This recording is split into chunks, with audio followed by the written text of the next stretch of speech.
Voltamos para o terceiro e último bloco do programa Polêmica. Estamos aqui com o pastor Vanderly. Pastor, se o senhor não fosse pastor e nem vereador, o que o senhor gostaria de ser?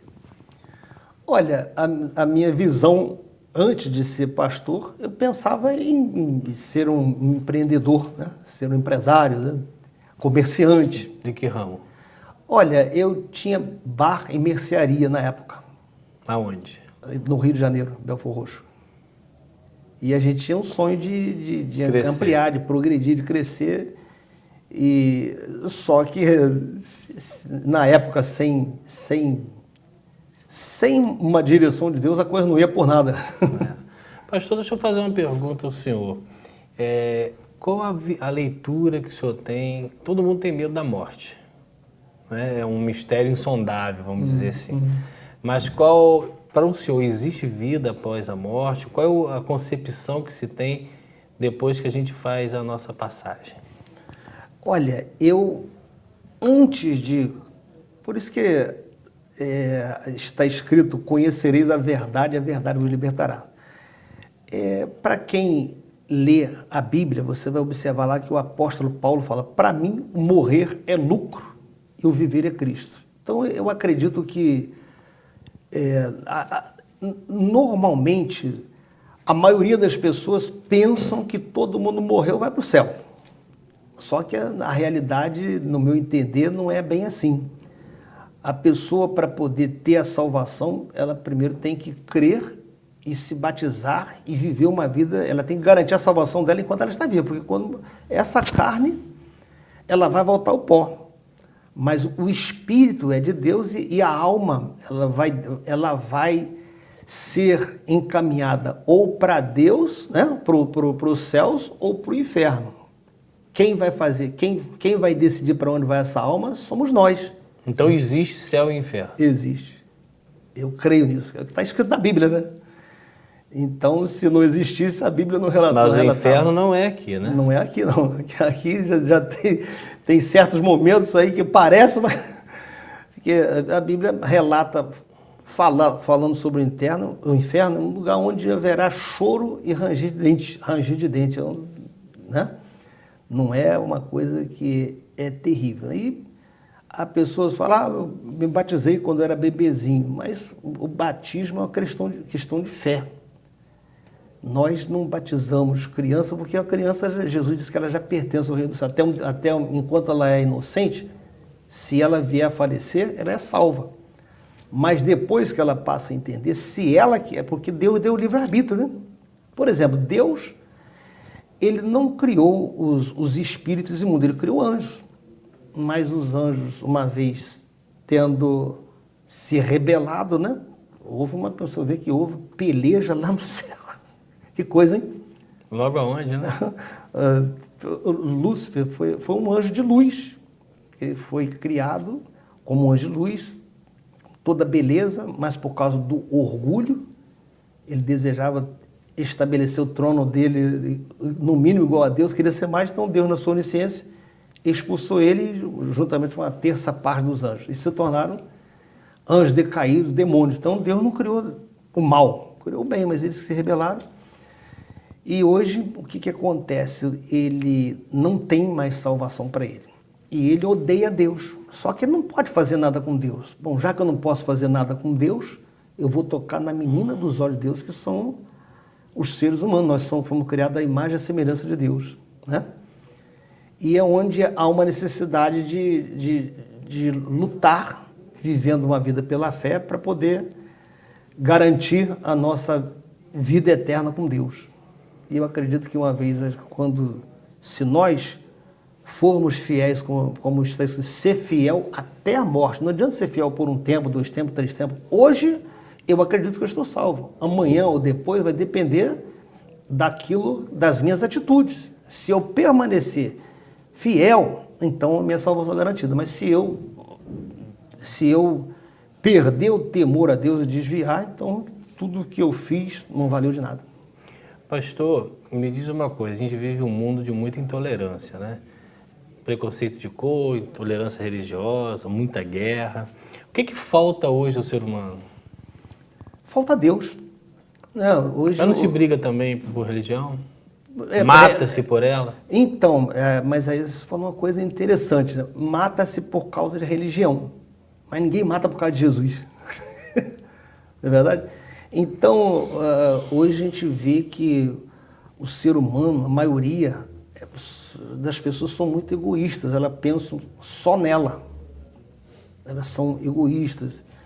E corrupção é uma coisa que está infiltrada em todas as casas. Normalmente, quando se fala em corrupção, lembra o quê? Lembra político, né? Na cabeça de muitas pessoas, corrupção... A palavra está vinculada à mulher.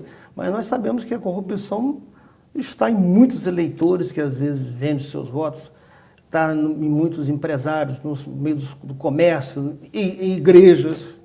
Enfim, a corrupção, mas isso é uma coisa que já vem desde o início do mundo, né? A corrupção sempre existiu, a ponto de Deus ficar revoltado, né? Porque a maldade entrou na mente, no coração humano, que Deus não tem jeito, tem que destruir, tem que mandar o dilúvio e acabar com todo mundo.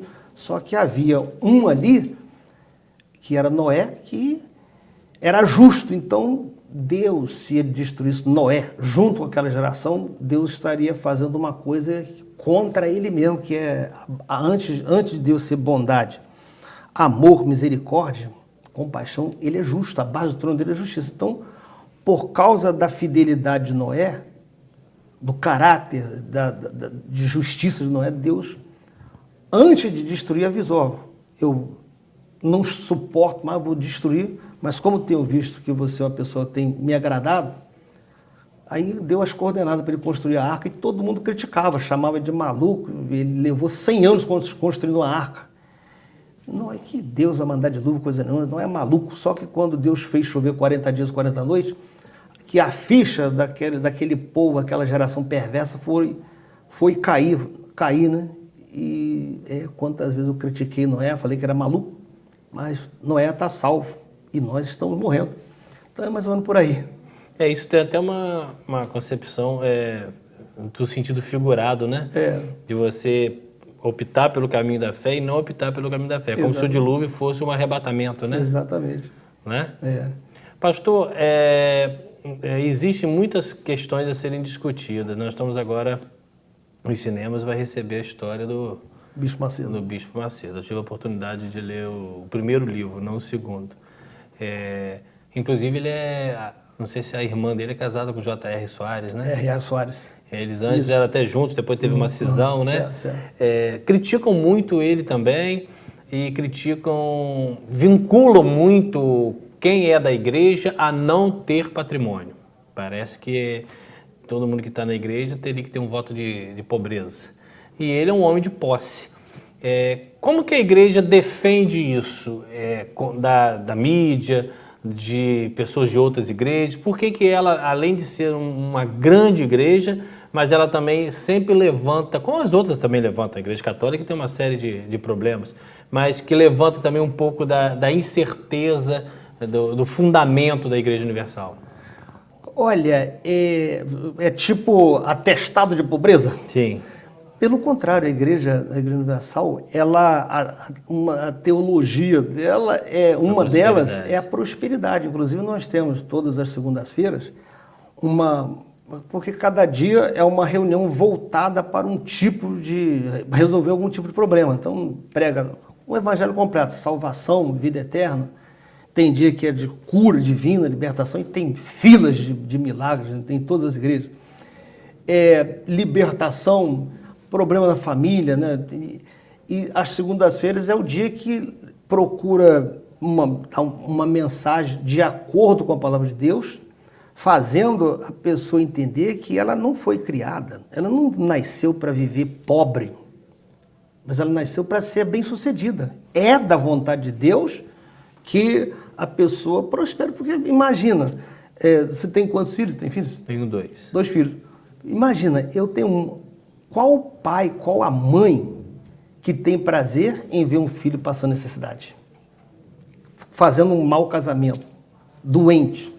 Então, tem certas coisas que não precisa nem da gente dizer, se Deus quiser, é da vontade de Deus, que a pessoa, se nós que somos, com todo, por mais que a gente procure viver uma vida correta, nós como vereadores ali, a gente procura, eu tenho visto o seu empenho, sua dedicação ali para não deixar leis injustas passar, o senhor é um grande batalhador, nisso eu admiro muito o seu trabalho ali, mas por mais que a gente procura fazer, lutar pelo bem-estar do próximo da nossa sociedade, nós temos nossas falhas, né? Mas agora imagina, se nós, apesar das nossas falhas, nós temos prazer no sucesso dos nossos filhos, agora imagina Deus. É da vontade de Deus que o povo viva uma vida de qualidade. Mas talvez alguém fale, se Deus tem prazer que eu tenha saúde, que eu tenha paz, que eu tenha prosperidade, por que tem tanta gente morrendo, tanta gente passando fome? É porque elas estão distantes de Deus, né? Elas não se interessam por Deus. Nós temos só 3 minutos, mas eu tenho uma pergunta que eu pergunto a líderes de várias religiões. Como entender, na visão da igreja evangélica, aquela pessoa que nasce cega, a que nasce deficiente, aquele que se torna mendigo, e por outro lado, você vê aparentemente aquele com saúde, aquela criança que cresce saudável. Onde que a gente coloca a concepção da igreja nisso aí? Veja bem... Eu acredito que Deus não tenha escolhido. Você vai ser aleijado, você vai ser isso. O que acontece? Eu acredito piamente que tudo é possível através da fé. É possível um paralítico andar, eu já vi muitos. É possível um cego enxergar, é possível um surdo ouvir, um canceroso, um aidético ser curado. Mas por que são submetidos a isso? Olha, tem certas coisas que nós não entendemos o porquê. Uma vez, um repórter perguntou ao Bispo Macedo, Bispo, o senhor ora por tantas pessoas, elas são curadas das vistas, por que o senhor usa óculos? Ele falou, é simples, porque eu não tive fé para ser curado. Mas que eu creio que Jesus pode curar, eu creio. Perfeito. Pastor, nós temos ainda 2 minutos e meio. Eu gostaria que o senhor, primeiro, agradecer o senhor, né, pela disponibilidade, pelo carinho de estar aqui conosco. O senhor é um ótimo companheiro também de trabalho e é um homem de Deus, então é bom sempre estar perto. E eu queria que o senhor aproveitasse esse 1 minutinho que falta para o senhor fazer as suas considerações finais, se quiser deixar alguma mensagem, não só para o grupo de comunicação, mas também para todos os seus telespectadores. Eu tenho certeza que os fiéis em massa irão assistir o programa. Então, o senhor fica à vontade para esse minutinho final. Bom, eu que quero agradecer pela oportunidade de estar aqui junto com você também, que somos vizinhos, a gente se entende muito bem. Eu sei que eu posso contar com a sua ajuda ali, como também que estiver dentro das nossas possibilidades. Estamos juntos. E eu quero desejar a todos que possam tirar proveito. Eu acredito que esse bate-papo que nós tivemos aqui, eu acredito que deu para esclarecer muitas coisas boas. E dizer a essa pessoa que está, às vezes, depositando muita esperança no homem, que ela volta esse foco para Deus, porque eu tenho certeza, vereador, que nós podemos ter o melhor sistema de governo e haverá pessoas passando necessidade, passando fome, violência. Mas quando a pessoa elege o Senhor Jesus como seu deputado, seu vereador, seu governador, seu presidente, seu tudo, então ela vai ter uma boa segurança. Você vê que eu viajo de madrugada para o Rio de Janeiro, não vou fazer por abuso, mas eu vou. E Deus até aqui tem me guardado. Perfeito. E de mais a mais, se eu morrer, para mim, tenho certeza sei de onde eu vim, para onde estou indo. Prazer em tê-lo aqui. Prazer todo meu. Nós estamos terminando mais um programa Polêmica e até semana que vem com mais um entrevistado.